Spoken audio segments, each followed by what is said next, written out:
करते हैं। हरे कृष्णा। तो आप सब भक्तों के लिए मंगलमय यशस्वी पुण्यवान जीवन की प्रार्थना करते हैं और आशा करते हैं आप सब कुशल मंगल हैं।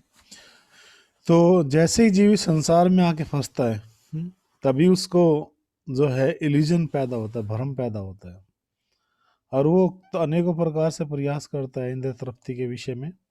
अर्थात जिस तरह से भागवतम में भी जो है दूसरे स्कंद में वर्णन किया गया है, दो तरह के व्यक्ति का वर्णन किया गया है भागवतम में।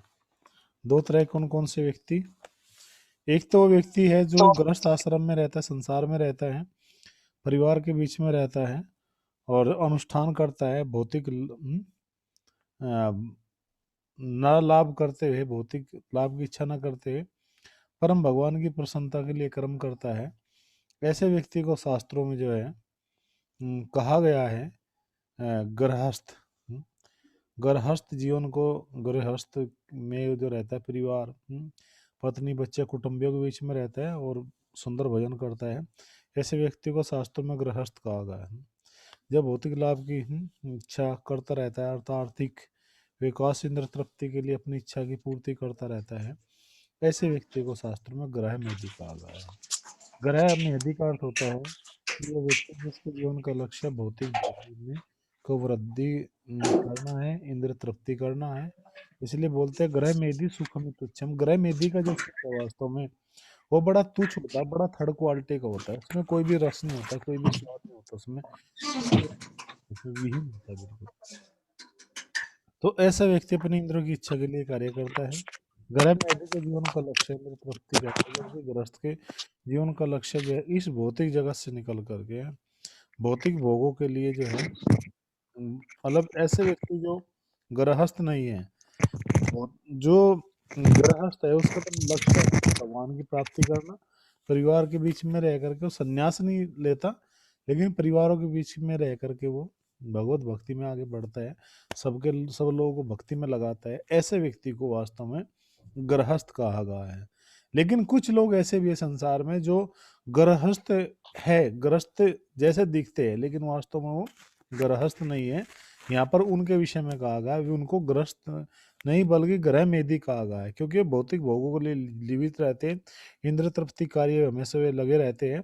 तो ऐसे लोग जो है और जो है क्योंकि जो गृहस्थ है उसके जीवन का लक्ष्य है आत्म साक्षात प्राप्त करना, जीवन में आत्म साक्षात्कार करना। किसके लिए जीवन में लाए? अपनी पत्नी बच्चों के साथ में, परिवार कुटुंब के साथ में। तो ऐसा व्यक्ति जो है उच्च आदर्शपूर्ण जीवन जीता है और इसलिए उसको जो है गृहस्थ बना दो रोटी फिर भोग लगा दे। लेकिन कुछ लोग ऐसे भी हैं जो देखते परिवार जैसे ही है, परिवार के बीच में रहते हैं, लेकिन उद्देश्य क्या है उनका कि हम इंद्र रोटी बना दे, घर में तो कार्य है में नहीं। लगे रहना। तो ऐसे लोग जो है ग्रस्त ना होकर के ग्रह में दिए। चलिए खैर, क्योंकि उनका जो स्वाद है, जो जीवन का लक्ष्य है, बड़ा ही तुष्ट होता है, बड़ा ही थर्ड क्वालिटी का होता है। तो ऐसे लोग भौतिक भोग करने के लिए, ऐसे लोग भौतिक भोगों को भोगने के लिए भौतिक भोगों में प्रवृत्त हो जाते हैं और इस तरह से उनके लिए जो है ये जीवन का लक्ष्य बना रहता है। उनका कार्य मात्र संसार है, भौतिक भोग करना ही है। वो व्यक्ति कभी कभी भौतिक भोग करते हुए वो व्यक्ति कभी कभी धार्मिक अनुष्ठान भी करता है, ये भी दिखाता है कि मैं धार्मिक अनुष्ठान करता हूँ, धार्मिक अनुष्ठानों में लगा रहता है और अंततः वो इंद्रिय के तुष्टि के लिए इससे अधिक को कुछ नहीं चाहिए।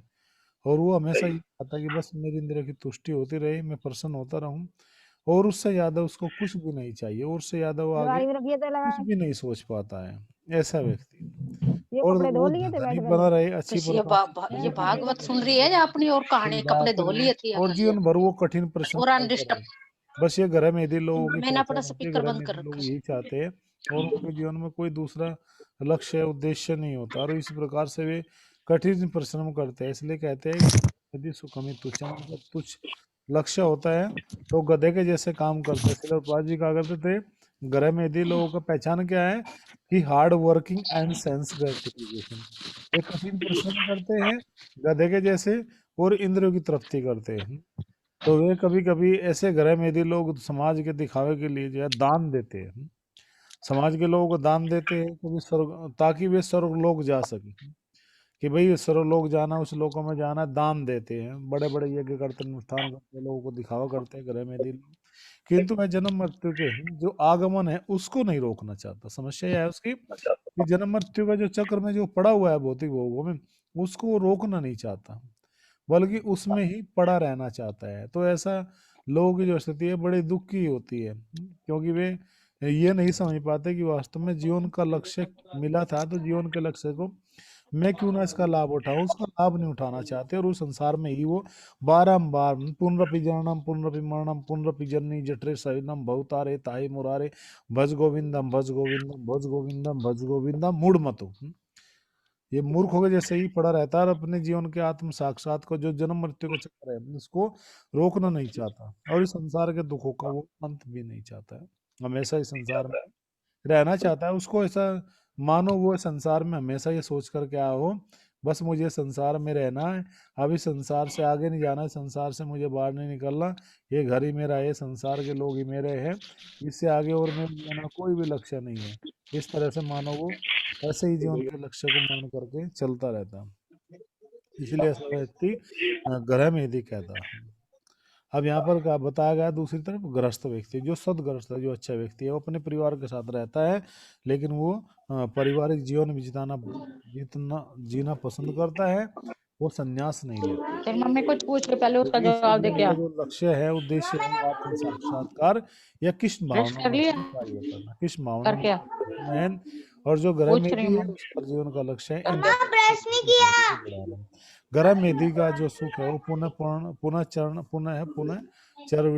चरणता हम, कि पूरे दोबारा चूसे को चबाए को दोबारा से चबाना, ऐसे चूसना उस रस को, जिस वस्तु में को रस नहीं है उसको फिर दोबारा से चूसना, और जो है इस तरह से वो अपने इस जीवन का कभी भी परित्याग नहीं करता है, इस जीवन में कभी भी वो जो है उद्देश्य के लिए प्रयास नहीं करते। इस प्रकार से वो पुनः बार बार भौतिक ये जो यातनाएं है, जो कष्ट है, जो बार बार उनको वो झेलता रहता है, लेकिन जीवन का इसे कभी भी वो परित्याग नहीं करता।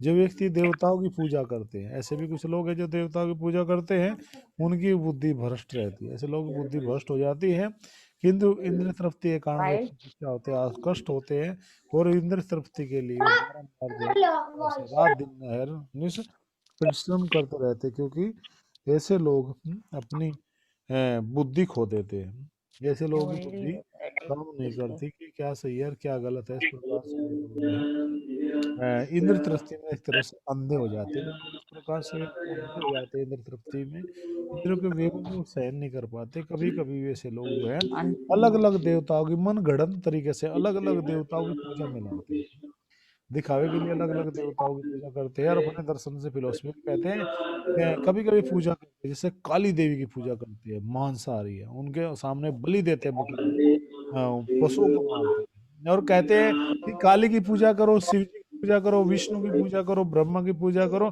फल तो सबने एक जैसे ही देना है, तो किसी की पूजा की जा सकती है। तो ये सबसे प्रथम दर्जे का पाखंडवाद। तिलोत्तमा जी कहते हैं कि ध्यान कृष्णा immediately, Kamsa immediately,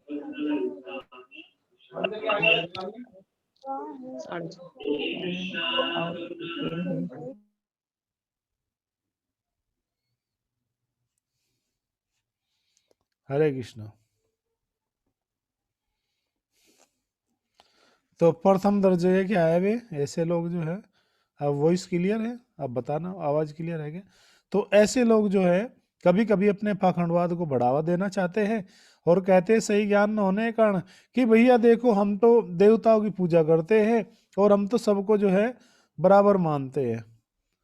तो अब वे कभी कभी क्या है कि काली की पूजा करने लगते हैं, काली देवी के सामने जो है बकरे को काटते हैं, और बकरे को लाके काटते हैं, तो कहते हैं कि देखो हम तो काली की पूजा करते हैं, काली की पूजा करो, शिव जी की पूजा करो, ब्रह्मा की जी की पूजा करो, विष्णु की पूजा करो, इंद्र की करो, चंद्र की करो, मणु को करो, यनु की करो, किसी की भी पूजा कर लो, बात बराबर ही है। ऐसा कभी ये थोड़ा ही कहा गया है कि ऐसा करो, ये प्रथम दर्जे का पाखंडवाद है, क्योंकि काली देवी कभी भी किसी भेंट को स्वीकार ही नहीं करती। काली देवी ने कहीं पर भी ये नहीं कहा कि मुझे तुम किसी पशु की बलि चढ़ाओ, किसी पशु को काट करके मेरे सामने लाओ। वो तो वैष्णवी है, वैष्णवी जो है भगवान की महान भक्त है, वो तो कभी किसी चीज की डिमांड ही नहीं करती, मांगती नहीं करती। तो ऐसे लोग जो है पाखंडवाद को बढ़ावा देते हैं समाज में, और इस प्रकार से पाखंडवाद को बढ़ावा देते हैं, तो इसलिए जो है ये लोग जो है पथ भ्रष्ट हो जाते हैं। जो पथ भ्रष्ट हो जाते हैं अर्थात ऐसे लोग अपनी इंद्रियों के वेग को खो देते हैं, इंद्रियों के जो उद्देश्य है उसको भूल जाते हैं, खो देते हैं, और इस तरह से वे जो है नरक में जा करके गिरते हैं, और वासनाओं में जब अंधे हो जाते हैं तो कामुड़ या मूर्ख व्यक्ति विवेक विहीन हो जाते हैं। ऐसे काम विमूढ़ हो जाते हैं, अर्थात विवेक शून्य हो जाते हैं, विवेक बुद्धि काम नहीं करती, और इंद्र तृप्ति की प्रबल इच्छा के कारण ऐसे लोग जो है अंधे बने रहते हैं, बिल्कुल अंधे हो जाते हैं जीवन के लक्ष्य के प्रति। जो बस कली जो है उनको चारों तरफ इंद्र तृप्ति की वस्तु दिखाई देती है, और इस तरह से जो है वे देवताओं की पूजा जो है करते हैं। और जबकि ऐसी देवताओं की पूजा की जो है गीता में भी भागवतम में भी पूरी तरह से भर्त्सना की गई है, उनकी मनाई की गई है, ऐसे देवताओं की पूजा की भी। तो ये बहुत ही गलत है, ऐसे देवताओं की इस तरह से जो है पूजा करना, ये करना, ये बहुत ही क्या है, गलत है, क्योंकि भागवतम में भी मनाई की गई है और भगवत गीता मनाई की गई है।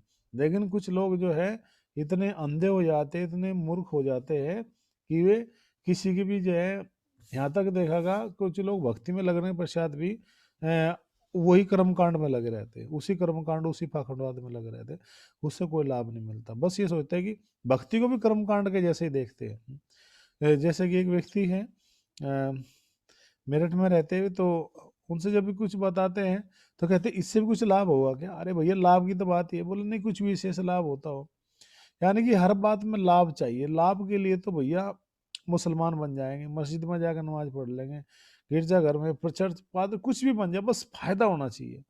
तो ये भक्ति नहीं है, ये तो व्यापार है, ढोंग है, ये बिल्कुल दिखावा है। और जो भारतीय संस्कृति की जो हत्या हुई है, इस पाखंडवाद ने ज्यादा की है। निराकारवाद और जो शून्यवाद है, इसने भारतीय संस्कृति की पूरी तरह से हत्या कर दी है। लोग इतने डूब चुके हैं भौतिक इंद्र तृप्ति में, भौतिक भोगों में, कि उससे बाहर ही नहीं निकलना चाहते, उससे बाहर ही नहीं आना चाहते, उससे बाहर उसको उनको पता ही नहीं है कि इंद्र तृप्ति की जो प्रबल इच्छा है बारंबार तुम्हें जन्म मृत्यु के सागर में डुबाए रखेगी, बारंबार जो है तुम्हें इस संसार में चक्र में आना ही पड़ेगा। ऐसे लोगों को बिल्कुल भी ज्ञान नहीं होता, और मूर्खों के जैसे इस जीवन को भोग करके, कुकर सुकर के जैसे जीवन भोग करके, कुत्ते और सुअर के जैसे जीवन भोग भोग करके वे इस मृत्यु को प्राप्त हो जाते हैं। तो इस तरह से ऐसे मूर्ख होके जो है संगति से हमें बचना चाहिए। कल था ना कि किन लोगों से आपका पतन होगा, किन लोगों से पतन हो सकता है आपका, तो वो यही लोग हैं कि जो लोग पूरी तरह डूबे हैं, ऐसे लोगों से हमेशा बचने का प्रयास करना चाहिए, ऐसे भौतिक लोग। और जो है भौतिकतावादी व्यक्ति इंद्र तृप्ति से आकर्षित होकर के एवं देवताओं से अलग अलग देवताओं की पूजा करके ऐसा व्यक्ति अलग अलग लोकों में जाने का प्रयास करता है। जैसे कि चंद्रमा के लोक में वो जा करके बड़े बड़े यज्ञ करके चंद्रमा के लोक में जाना चाहता है। चंद्रमा चंद्रयान यानी कि किसी यान में बैठ करके, जबकि वहां पर कोई भी व्यक्ति किसी यान से प्रवेश नहीं कर सकता। चंद्रयान जो है, जो चंद्रमा है, वो सर्वलोक का एक ग्रह है, और वहां पर कोई भी व्यक्ति इस भौतिक शरीर के रहते प्रवेश नहीं कर सकता। कोई भी साइंटिस्ट हो, कोई भी कुछ भी हो, वो कभी भी प्रवेश नहीं कर सकता। जितने भी सब ये लोग हैं जो कहते हैं कि चंद्रमा पे, आज तक कोई भी व्यक्ति चंद्रमा पे नहीं गया है, इस बात को हम दावा करते झुटलाते हैं। हमारे सामने लाओ साइंटिस्ट को, हम प्रूफ करके बताते हैं कि आप चंद्रमा पर गए ही नहीं। चंद्रमा पर तो व्यक्ति जब ही जा सकता है कि जब कोई व्यक्ति के पास में भौतिक पुण्य न होकर के आध्यात्मिक पुण्य होते हैं, कुछ विशेष पुण्य होते हैं, तो वही व्यक्ति प्रवेश कर सकता है। और ये भौतिक शरीर जाएगा ही नहीं, क्योंकि इस भौतिक शरीर का टेम्परेचर अलग है और चंद्रमा का टेम्परेचर अलग है, दोनों में डिफरेंस है। कोई भी यान नहीं है जो जा सकता है, केवल पुण्य के बल पर जा सकता है व्यक्ति। और जैसे ही पुण्य उसके समाप्त होते, छिन्न पुण्य मृत्यु लोका विशंति, भगवत गीता पढ़ लीजिए 9वां अध्याय। अगर हम झूठ बोलते हैं तो, अगर हम नहीं झूठ बोले तो आप झूठ बोलते हैं, दोनों में से कोई एक तो झूठ बोल रहा है। आप प्रूफ करके दिखा दीजिए, जो साइंटिस्ट है आइए हमारे सामने, हमारे पास प्रूफ है। भगवत गीता भगवान कह रहे हैं कि छिन्न पुण्य मृत्यु लोक विशंति, जिससे पुण्य क्षीण होते मृत्यु लोक में गिर जाता है व्यक्ति, क्योंकि वो बड़ी चंद्रमा पर जो है जीवन की जो अवधि है वो 10,000 वर्ष है, अर्थात देवताओं की काल की गणना के अनुसार 12 घंटे है, जो इस लोक में 6 माह के बराबर है। जब हमारे 6 महीने बीतते हैं तो देवताओं का 12 घंटे बीतते हैं। इतने बड़ी जीवन अवधि है वहां पर रहने वालों की। इस तरह से हम लोग जो है वहां पर नहीं जाते हैं। चंद्रमा पर विमान द्वारा नहीं बल्कि कोई भी व्यक्ति पुण्य के द्वारा जाया जा सकता है। ये इस्कॉन में सिलोपाजी ने चुनौती दी है। दुनिया के सब साइंटिस्टों को चुनौती देते हैं। इस्कॉन की ओर से चुनौती है उन लोगों के लिए जो ये साबित कर दे कि व्यक्ति चंद्रमा के ऊपर गया है। लाओ, किसी भी बड़े से बड़े साइंटिस्ट को ले आओ जो ये साबित कर दे कोई व्यक्ति जीते जी चंद्रमा पर गया हो, तो हम उसके जो है गुलाम रहेंगे अगर वो ये साबित कर दे। अगर वो नहीं साबित कर पाया तो हम साबित कर देते हैं। फिर बताइए। तो ये चाहिए जितने भी सब साइंटिस्ट हैं, सिलरपाजी का आग्रह थे कि ये सब बचकाना हरकत है। एक पुस्तक है प्रपाजी की, पढ़ लीजिए, जिसका नाम है जीवन का स्रोत जीवन, life comes from life. English में है, हिंदी में नाम है जीवन का स्रोत जीवन। पढ़ना चाहिए आप लोगों को। वेदाबेस में जो इंग्लिश पढ़ना चाहते हैं, वेदाबेस में भी बुक है वो, life comes from life. Hindi में बुक स्टॉल से मिल जाएगी जीवन का स्रोत जीवन, वो पढ़ो। उसे प्रपाजी ने प्रूफ करके बताया अलग अलग तरीके से। तो ये जो चंद्र, ये तो सब साइंटिस्ट हैं, ये हजारों लाखों करोड़ों रुपए जनता के ऐसे ही बर्बाद कर रहे हैं। कुछ दिन पहले जो है भारत ने भेजा था उसका वो कुछ, उसका जो वो क्या था, कंडेंसर जो था वो गिर गया। बोला वो नासा वाले हमारी हेल्प करेंगे, आज तक रही हो। तो बताओ, ये सब के सब जो है चोर है बिल्कुल। ये साइंटिस्ट लोग ये झूठ बोलते हैं लोगों के सामने, हाँ हम ऐसा करेंगे करेंगे, भविष्य में कब करेंगे, कभी नहीं करेंगे, मूर्ख बनाते रहेंगे ऐसे लोग। तो इसलिए कोई भी व्यक्ति अपने पुण्यों से ही जा सकता है, बिना पुण्यों के व्यक्ति चंद्रमा पर नहीं जा सकता। और जो यदि ऐसा जो चला भी जाता है तो जैसे उसके पुण्य क्षीण होते हैं उसको इस भौतिक जगत में फिर से लौटना पड़ता है। इस भौतिक जगत में उसको क्या करता है, डाल दिया जाता है। जिस तरह से हमने 5 दिन पहले बताया था कि जो है जैसे ही कोई जीव गिरता है, पुण्य क्षीण होते हैं, तो उसके जो है बाल जो है क्या होते हैं, बिखरे होते हैं, और उसके जो पैर ऊपर की ओर होते हैं, सर नीचे की ओर होता है।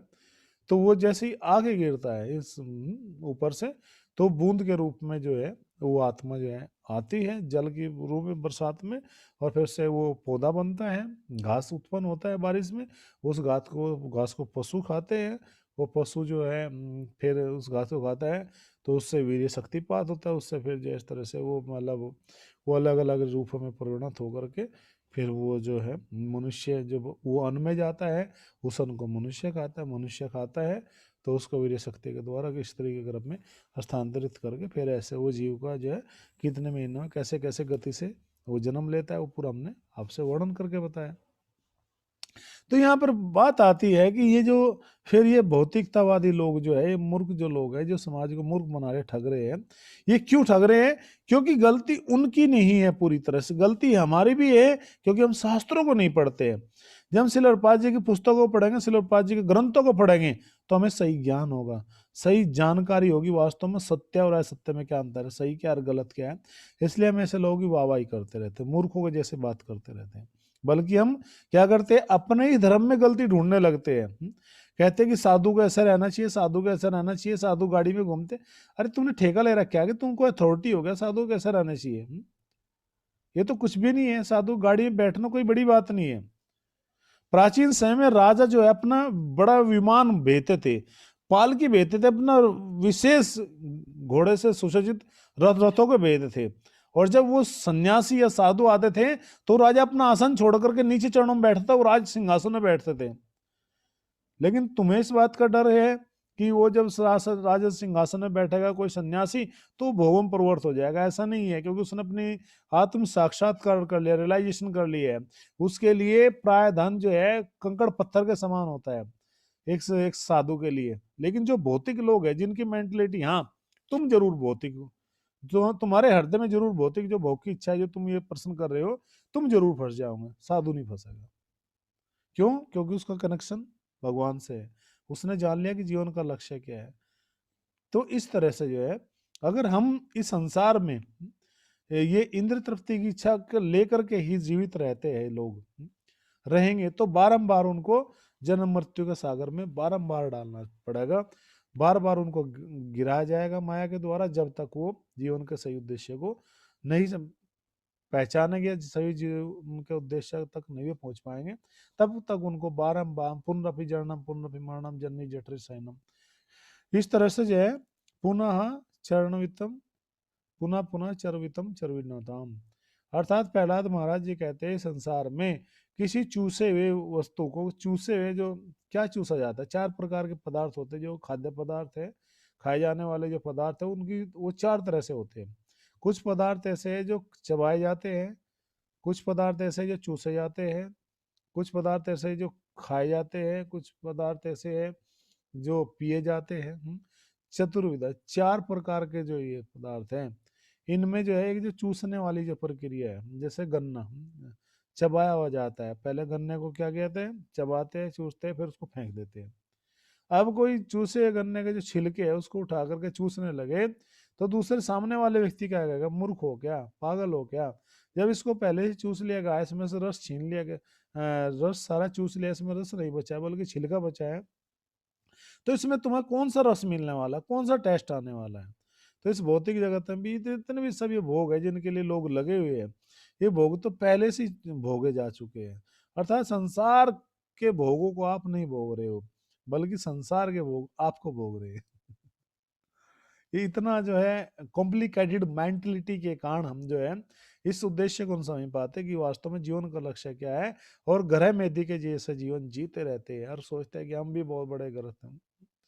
कभी आजकल बुक मैराथन चल रहा है, आजकल हम सोना जाते हैं बुक डिस्कशन के लिए, हम एक पूजे है तो मिलते हैं लोग, बड़े बड़े फिलोसफरों से बात होती है, लोग बड़े फिलोसफर है भारत में, दुकानदार है कि कुछ कुछ अपनी अपनी राय देते हैं, लेकिन जब भगवत गीता से हम कोट करके बताते फिर चुप हो जाते हैं।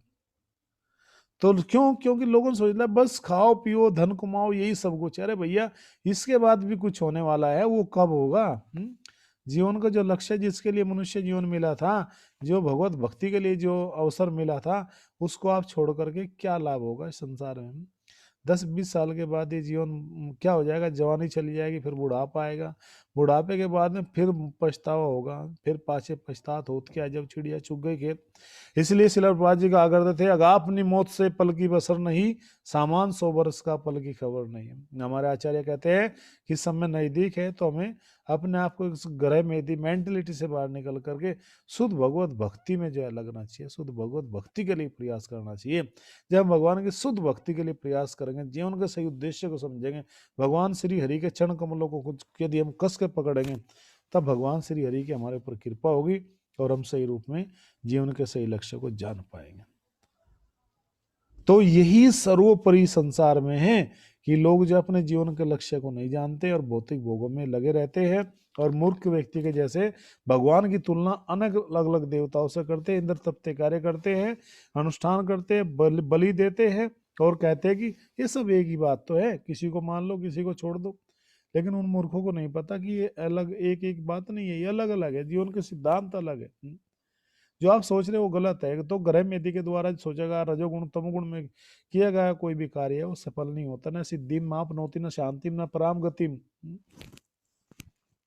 ये शास्त्र विधि सजदे। यदि कोई व्यक्ति शास्त्र की विधि को छोड़ करके मन माने ढंग से कोई भी कार्य करता है, उसके जीवन में न कोई सिद्धि आती है, न कोई परम गति होती है, न उसको जीवन का कोई भी लक्ष्य प्राप्त होता है। तो ये बहुत महत्वपूर्ण है कि हम शास्त्रों के आज्ञा के अनुसार जीवन जिए। यदि हम शास्त्रों के आज्ञा के अनुसार जीवन जिएंगे, भगवत भक्ति का जीवन जिएंगे, तो निश्चित रूप से हमारा जीवन सफल होता है और हम भगवत भक्ति के अधिकारी बनते हैं।